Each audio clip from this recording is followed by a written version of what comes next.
Namaste to everyone. Today pose is Urdvamukhashvanasana, upward facing dog. Last video we did part 1 of the Chaturanga Dandasana, part 2 of the Chaturanga Dandasana. So now we are shifting into upward facing dog. So now if you remember everything from the Chaturanga Dandasana, the Urdvamukhashvanasana will come much better. But if you don't remember the things, then it will be a bit harder. So, just to remind you, everything what we did from toe to the heel, heel to the knee, knee to the hip and the Mola Bandha. Then the palm, elbow, shoulder, rib and stomach, which is Uddiyana Bandha. So when everything is right, then the drishti will be tip of the nose and you will have one straight line. Now when you do from Chaturanga Dandasana to upward facing dog, the energy again has to flow from the toe to the brain.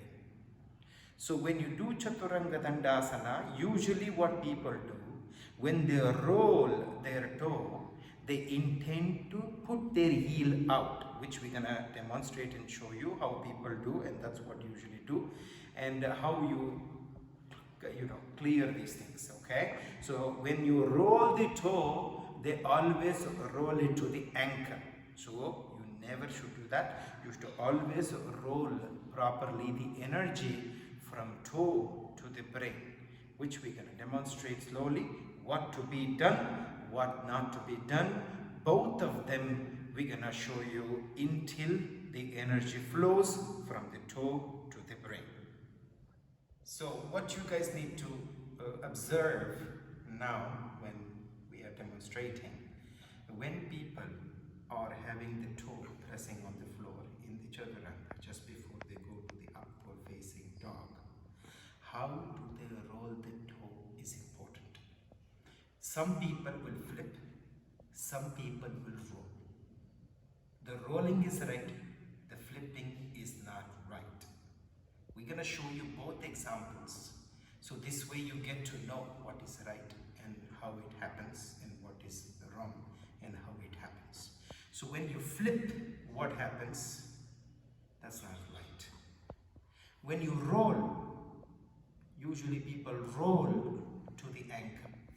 But remember, the Chaturanga Dandasana we focused on heel, but the upward facing dog we are focusing on ankle. So two different parts.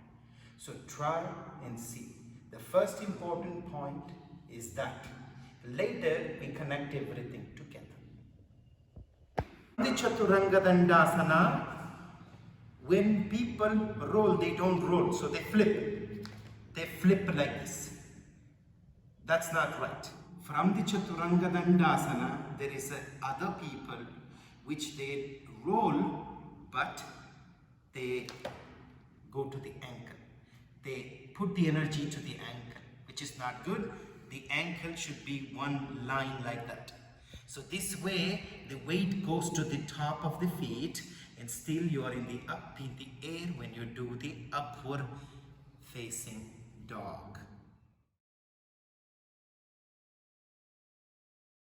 So you already saw the people when they flip the both feet.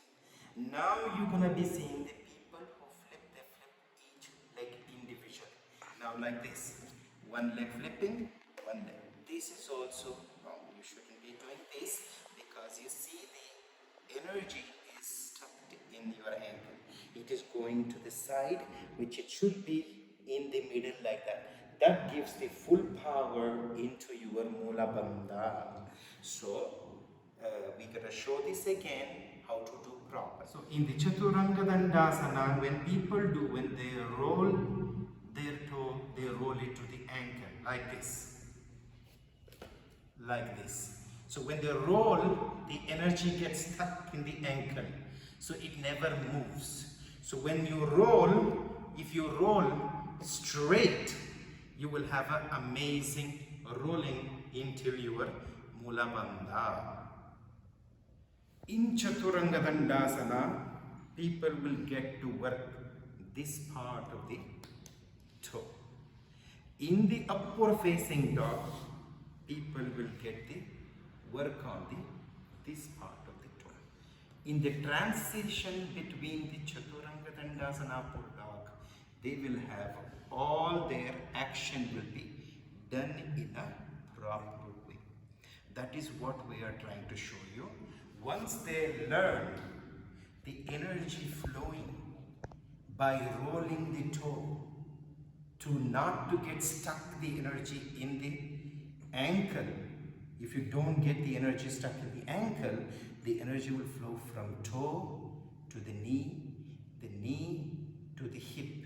So here what you need to focus is the toe, but it's not the same toe as Chaturanga Dandasana. It's the other part of the toe, okay, the other side of the toe. So toe, then ankle, not the heel. In Chaturanga we focused on the heel. This one is the ankle. So 1, 2. The 3 is the knee in the upward facing dog. The 4 is the hip, which is upward facing dog. In there +1, which is Mula Bandha. So in this class, in this what we're going to show you is from 4 points +1. So from Chaturanga Dandasana, roll the toe nicely all the way into the head. So the energy has to flow from toe to the ankle, ankle to the knee, knee to the hip. So 1, 2, 3, 4 plus Mula Bandha in action. Why do you need to use the Mula Bandha? When you use the Mula Bandha, your hip will come up like that. So if you really see under, there is a gap in here. So the Mula Bandha will help people to lift.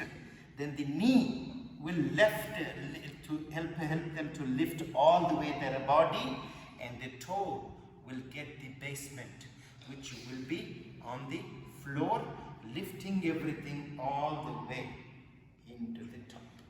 So this is for now. You focus 4 + 1 for the upward facing dog. In the next video, we're going to show you from the hip to the brain.